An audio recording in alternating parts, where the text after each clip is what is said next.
안녕하십니까. YTN 시청자를 위한 옴부즈맨 프로그램 시청자의 눈입니다. 먼저 뉴스 진단 코너입니다. 이번 주에는 이달 초 우리나라에 집중호우와 강풍을 몰고 온 태풍 콩레이에 대한 보도를 모니터했습니다. 강혜원 시청자평가원과 정혜운 기자 나왔습니다. 안녕하십니까.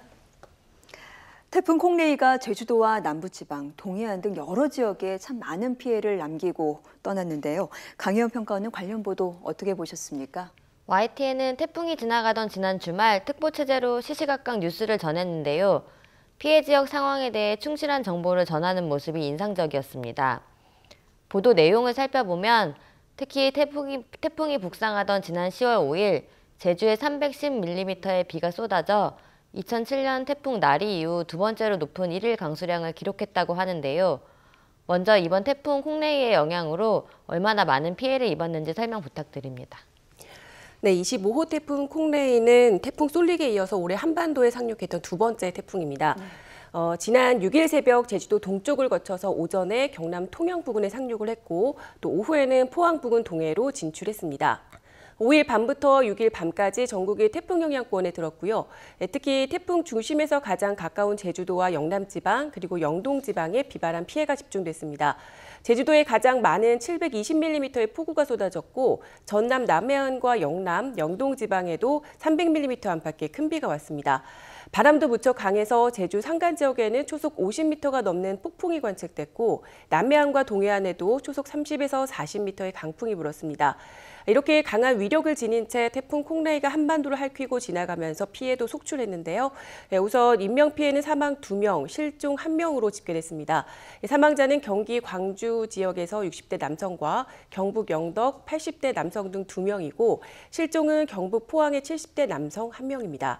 이재민은 전국적으로 281세대 470명이 발생했는데 가장 많은 이재민이 발생한 지역은 경북 영덕 지역으로 251세대 418명에 달합니다. 주택 침수는 경북에서만 1,309채가 집계되는 등 전국에서 1,326채가 피해를 입었습니다. 침수나 매몰된 농경지는 660헥타르에 달하는데 포항 지역이 278헥타르로 피해가 가장 컸고 영덕도 217헥타르로 그 뒤를 이었습니다. 과수원 낙과 피해 역시 62헥타르에서 발생을 했습니다. 네, 정부가 이번 주 태풍 콩레이의 피해가 가장 큰 경북 영덕군에 재난안전특별교부세를 지원하기로 결정했는데요. 영덕군 외에 다른 피해 지역에 대한 복구는 어떻게 진행되고 있는지요? 네, 이 태풍 콩레이가 지나간 뒤에 지난 일요일이었죠. 날씨가 맑게 개면서 본격적인 복구 작업이 진행이 됐습니다. 12명이 부상하고 주택과 공장, 상가, 차량 침수 피해 50여 건이 발생한 부산시의 복구 작업에는 7천여 명의 공무원과 자원봉사, 또 시민 등 1만여 명이 참여를 했습니다. 경상남도도 공무원을 포함한 2만여 명이 복구 작업에 나섰습니다. 이 복구 작업에 참여한 시민과 공무원들은 자갈밭과 뻘밭으로 변한 해안도로에서 깨진 아스팔트와 보도블럭, 또 각종 오물과 쓰레기를 정비하는 작업을 진행했고요. 또 백사장에서 친수 공간을 넘어서 해안도로까지 밀려온 모래를 다시 옮기는 작업도 했는데 포크레인과 지게차 등 각종 장비까지 동원이 되면서 1000여 톤에 달하는 쓰레기와 폐기물이 처리됐습니다. 침수 피해가 컸던 경북 영덕 지역에는 구호 지원도 계속해서 이루어지고 있습니다. 경상북도는 영덕에 재해구호품 1000세트와 밥차를 긴급 지원을 했고 영덕 군청에는 통합자원봉사지원단이 구성이 되면서 피해 복구 작업에 나섰습니다. 행정안전부는 이 지역 주민들의 피해 복구를 위해서 재난안전특별교부세를 긴급 지원키로 했고요. 파손된 교량과 공공시설, 또 침수된 주택, 상가 등 응급복구와 피해 잔해물 처리에 필요한 비용을 지원하게 되는 겁니다. 지난 8월 태풍 쏠릭 피해가 컸던 제주도 지역에는 복구 작업이 채 끝나기도 전에 콩레이 피해가 발생했습니다. 엎친 데 덮친 격인데요. 지역 주민과 공무원, 또 군인과 농협 직원들이 참여해서 복구 작업을 진행을 했습니다. 네, 2년 전이었죠. 2016년에 태풍 차바에 이어서 이번에 가을인 10월에 태풍 피해가 발생을 한 셈입니다. 그런데 2010년 이전만 하더라도 10월 이후에 이렇게 태풍이 상륙하는 일은 참 드문 일이 아니에요. 아니었습니까? 그 원인을 어떻게 봐야 할까요? 네, 아무래도 온난화에서 찾을 수 있을 것 같은데 보통 태풍의 계절은 여름이고요. 가장 많은 달은 일단 8월로 볼 수가 있습니다. 한여름이 다 지나고 9월도 아닌 10월에 이처럼 이 태풍이 발생을 해서 우리나라까지 올라오는 것은 사실 흔한 일은 아닌데 그런데 짜미에 이어서 콩레이의 경우 기온이 뚝 떨어진 9월 말에 발생을 해서 10월 초에 한반도를 강타했습니다. 전문가들은 지구온난화를 그 이유로 들고 있는데요. 지난 여름 역대급 폭염에 이어서 꾸준한 해수면 상승으로 태풍이 발생하기 좋은 환경이 조성되고 있다는 겁니다. 기후변화가 가을철 슈퍼태풍을 만들어낸다는 이야기인데요. 여전히 높은 해수면 온도와 북태평양 고기압이 빠르게 수축하지 않고 일본 근처에 머물게 되면서 태풍이 강한 세력을 유지한 채 그대로 우리나라와 또 일본을 강타할 확률이 높아지게 되는 셈입니다. 특히 가을이 되면서 북쪽에서 불어오는 차가운 공기와 또 태풍과 그 심한 기온차 탓에 비구름이 더 발달하게 되고 바람도 강해지는 특성을 보이고 있습니다. 지난 100여 년간 한반도에 영향을 준 태풍은 총 349개였습니다. 이 중 10월 태풍은 10개였는데 최근 5년간은 무려 4개의 태풍이 기록이 됐습니다. 매년 슈퍼급 10월 태풍이 한반도를 강타할 수도 있다는 경고가 현재 나오고 있는 이유라고 볼 수가 있습니다. 네. 태풍 상륙뿐 아니라 올해는 10월부터 이례적으로 한파가 예상된다는 예보도 있었습니다. 요즘 아침 저녁으로 쌀쌀한 날씨가 이어지고 있는데 10월 한파 예보가 정말 현실이 될지 궁금합니다. 네, 이 한파라고 부르기는 어렵지만 실제로 기온이 큰 폭으로 하강하는 일이 일어났습니다. 태풍이 지나고 난 뒤에 북서쪽에서 찬 공기가 밀려왔기 때문인데요. 상층 온도가 영하 25도 정도입니다. 보통 한파라고 한다면 상층 온도가 영하 40도에서 50도 정도에 달해야 하는데 아직은 그에 미치지는 못합니다. 하지만 이번 한기의 남하로 인해서 서울은 올가을 최저 기온이 나타났고요. 이 산간과 경북 내륙의 아침 기온은 올가을 들어 처음으로 영하권으로 떨어졌습니다. 하지만 갑자기 쌀쌀해진 날씨는 오래 가지는 못하고 사나흘 정도면 예년 가을 날씨를 회복하기 때문에 10월 한파라고 부를 수는 없습니다. 기후변화로 인한 폭염, 집중호우 등으로 피해도 점점 커지고 있는 추세입니다. 자연재해를 원천적으로 막을 수는 없지만 피해를 줄이기 위한 체계적인 대책이 필요한데요. 또 기후변화 문제에 대해서 언론이 관심을 가지고 꾸준히 보도하는 것도 중요할 것 같은데 어떻게 생각하시나요? 네, 맞습니다. 실제로 기후변화로 인한 기상 재해는 최근 좀 잦아지고 있고 규모도 점점 더 커지고 있습니다. 매년 미국을 강타하고 있는 괴물 허리케인과 또 우리나라와 일본을 강타한 가을 태풍도 그 사례가 될 수 있는데요. 극심한 가뭄과 대형 산불 재난 그리고 겨울철 극심한 혹한이나 또 반대로 이상 난동 현상도 온난화가 몰고 온 이상 기후 현상입니다.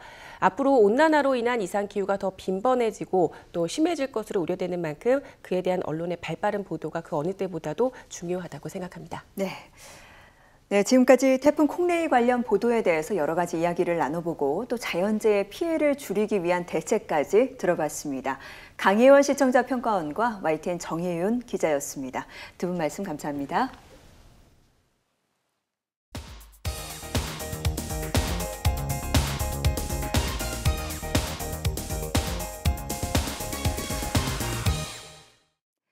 지상파 DMB 채널인 YTN DMB 프로그램을 평가하는 내가 본 YTN 순서입니다. 이번 주에는 다큐 S 프라임과 뉴스나이트에 대한 최현주 평가원의 의견을 들어보겠습니다. 시청자 여러분 안녕하세요. YTN DMB 시청자 평가원 최현주입니다. 출퇴근길 사람들의 두꺼워진 외투를 보면서 계절의 변화를 실감하게 됩니다. 지난 8일은 24절기 가운데 17번째인 한로였습니다. 한로는 찬 이슬이 맺히기 시작하는 시기라는 뜻으로 벌써 아침 저녁으로 찬바람에 감기로 고생하시는 분들도 많습니다.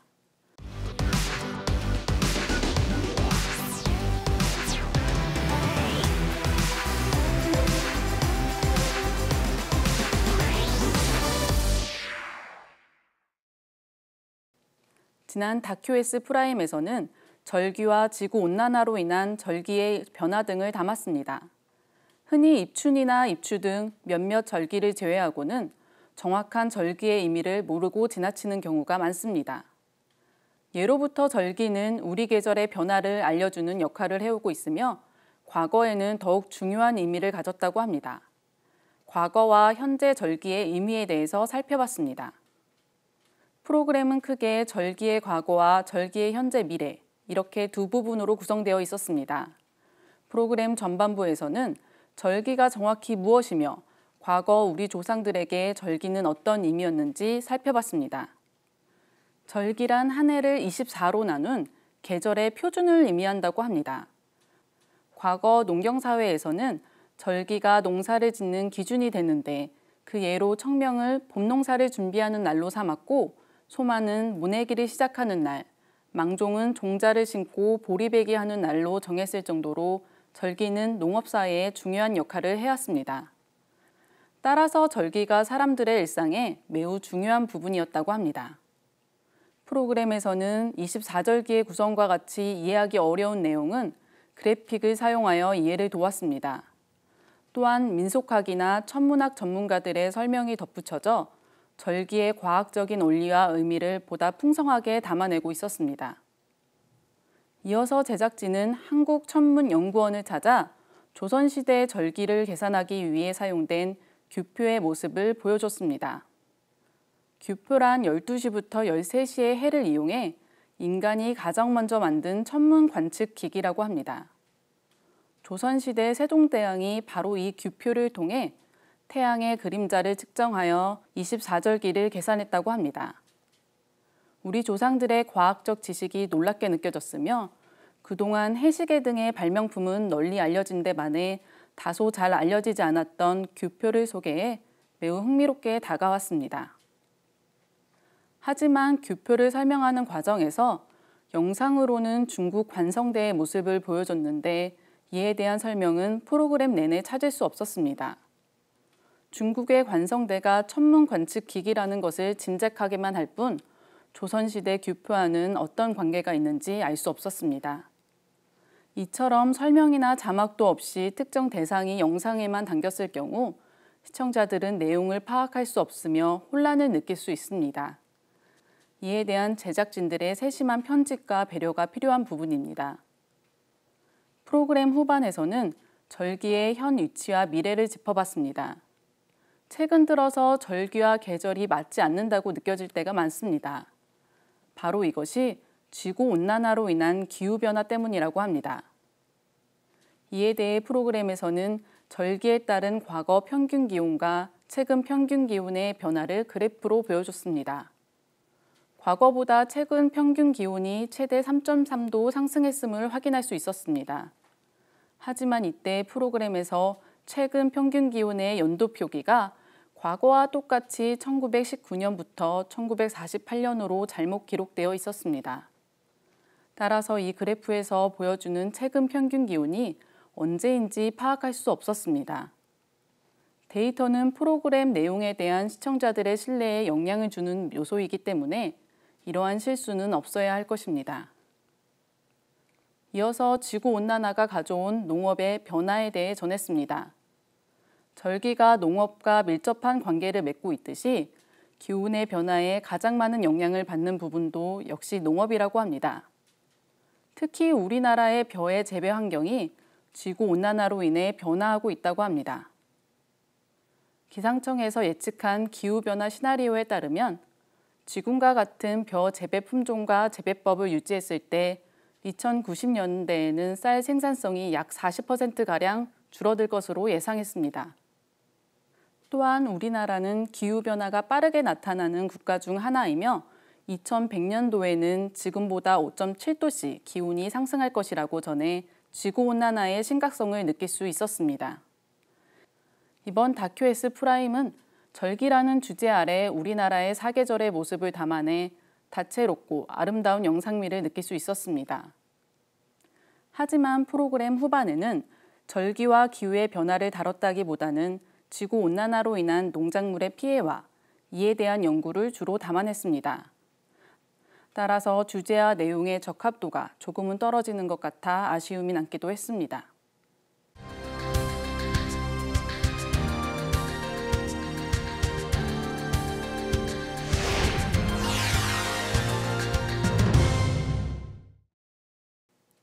지난달 추석에 이어 10월 초에는 징검다리 휴일도 많았습니다. 가을을 맞아 휴일에는 나들이 객들로 전국 고속도로가 정체를 빚기도 했습니다. 즐거운 휴일을 보내기 위해서는 무엇보다 안전이 먼저여야 하는데 도로 위 졸음운전이나 음주운전은 무고한 생명을 앗아갈 수 있는 심각한 결과를 초래할 수 있습니다.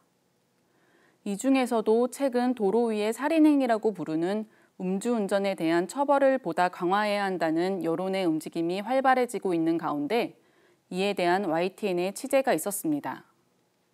뮤지컬 연출가의 음주운전으로 꿈 많던 뮤지컬 단원 2명이 소중한 생명을 잃었습니다. 뉴스에서는 당시 사고 현장 모습과 함께 지난 4일 구속되는 피의자의 인터뷰를 담았습니다.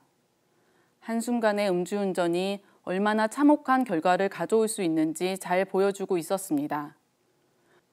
이어서 보도에서는 휴가를 나온 20대 군인이 느닷없이 인도를 덮친 승용차에 치여 아직도 사경을 헤매고 있다고 전했습니다. 이처럼 최근 잇따라 벌어진 음주운전 사고에 꽃다운 청년들이 희생되면서 청와대 국민청원 게시판에는 강력한 처벌을 요구하는 시민들의 서명이 불과 나흘 만에 20만 명을 훌쩍 넘겼다고 합니다. 음주운전 사고에 대해 일반 국민들이 느끼는 우려와 분노를 짐작할 수 있게 하는 부분이었습니다.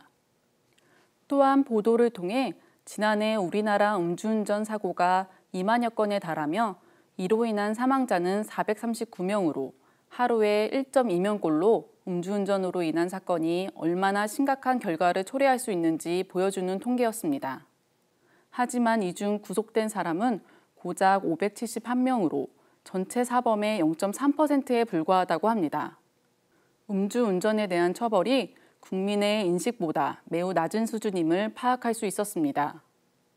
이에 대해 한 변호사도 인터뷰를 통해 음주운전은 피해자 입장에선 묻지마 살인이나 다를 바 없으며 음주운전자 본인도 인생이 망가진다는 걸 보여주기 위해선 지금보다 3배에서 5배 높은 처벌이 필요하다고 의견을 전해 여론을 잘 반영하고 있었습니다.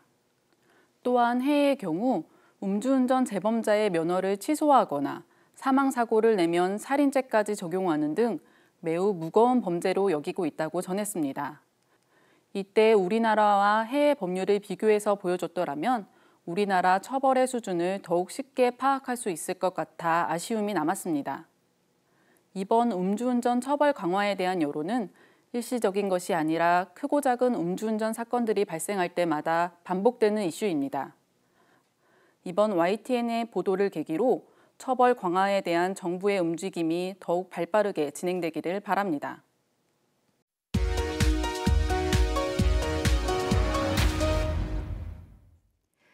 이번 순서는 시청자들의 지적사항을 정리한 모니터 보고 시간입니다. 이번 주에는 YTN 뉴스 가운데 폭력 화면에 대한 모자이크 처리가 적절하지 못했고 헌법재판소장의 공무원연금 수급액에 대해 어떤 것이 문제가 되는 것인지 자세히 설명되지 않았다는 지적이 나왔습니다. 먼저 지난 8일 공무원연금 수급액 1위는 전 헌재 소장이라는 뉴스가 있었습니다. 헌법재판소장이 퇴직 이후 받는 공무원연금 수급액이 논란이 됐는데요. 국민 눈높이에 비해 상대적 박탈감을 불러올 수 있다는 국회의원 발언을 그대로 인용해 전달하기보다는 수급액을 받는 과정이 잘못된 것인지 액수가 많은 것이 문제인지 구체적으로 지적했어야 했다는 시청자 의견이 있었습니다. 또 지난 9일 별풍선 후원이 뭐길래 돈 없은 BJ 탈선이란 제목의 보도가 시청자 지적을 받았습니다. 인터넷 방송 진행자가 출연자를 구타해 제재를 받는 장면을 보여줬는데 모자이크 처리를 했는데도 때리는 모습과 술 마시는 모습을 충분히 알아볼 수 있어 영상 처리가 아쉬웠다고 의견 보내주셨습니다.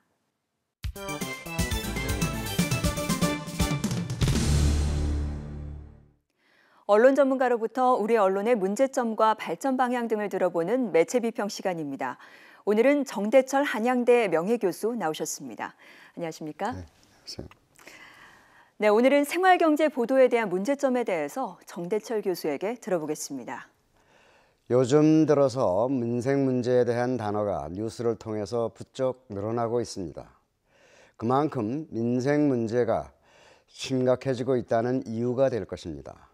해마다 되풀이되는 국정감사에서도 각 정당이나 행정부에서 민생 문제에 대해서 크게 관심을 나타내고 있습니다. 경제 활동의 전반적인 의미도 되겠지만 생계를 유지하는 데 필요한 경제 활동을 중요하게 본다는 뜻입니다. 그리고 실생활과 관련한 생활경제, 즉 장바구니 경제라는 의미도 내포하고 있습니다. 그래서 뉴스 보도에서도 중요한 아이템으로 자리 잡아 왔습니다.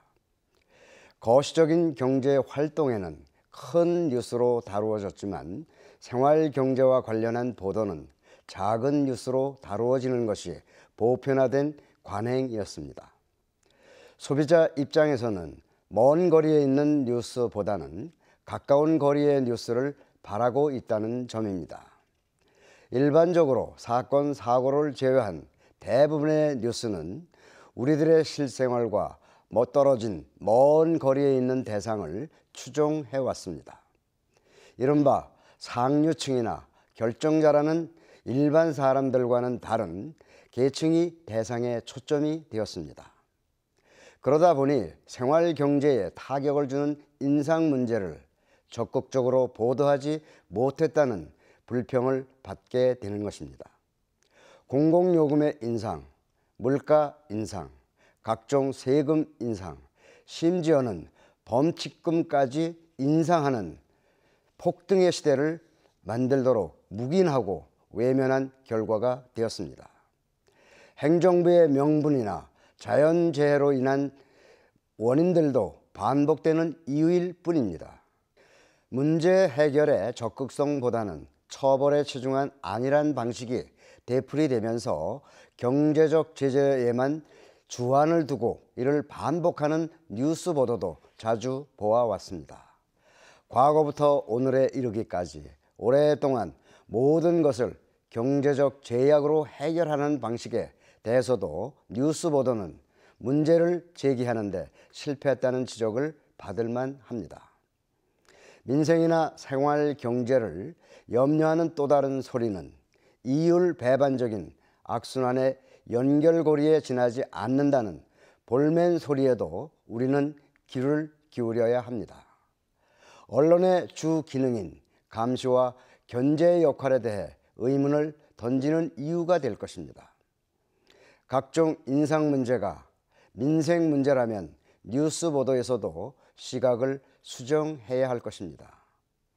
휘발유 값도 마찬가지입니다. 산지나 국제 가격에 연동되어 인상을 할 수밖에 없다는 이유가 수십 년 동안 반복해서 통용되고 있습니다. 예산이나 세금은 늘어나기만 하지 줄어들지 않는 신기한 마법과 같습니다. 기름값에 붙어있는 각종 세금을 줄여서라도 가격 인상을 막겠다는 노력은 보기 어렵습니다. 생활 경제가 타산지석처럼 취급받을 수는 없습니다. 국민을 위하고 민생을 위한다는 정부는 물론 입법부에서도 실질적인 감각으로 생활 경제에 대한 문제를 풀어가야 합니다. 따라서 언론의 역할은 더욱 중요해지고 있습니다. 생활 경제에 대한 뉴스 보도에서 민생을 위한 감시와 견제 능력을 기대하는 것입니다. 그 능력도 시대 변화라는 추세에 밀려났다고 보는 견해도 있지만 그 반대의 주장도 있습니다. 미디어의 정기능을 약화시키는 원인이 수없이 많겠지만 민생 문제뿐만 아니라 생활 경제에 대한 보도는 전문가와 같은 사명감을 가지고 우리에게 더 가까이 다가오는 뉴스가 되기를 기대합니다. 교수님 말씀 감사합니다. 시청자의 눈은 시청자 여러분의 참여를 기다리고 있습니다. YTN 홈페이지 시청자 의견 코너에 글을 남겨주시면 좀 더 정확하고 공정한 방송을 만드는 데 참고하겠습니다. 이번 주 순서는 여기서 마치겠습니다. 함께해 주신 여러분 고맙습니다.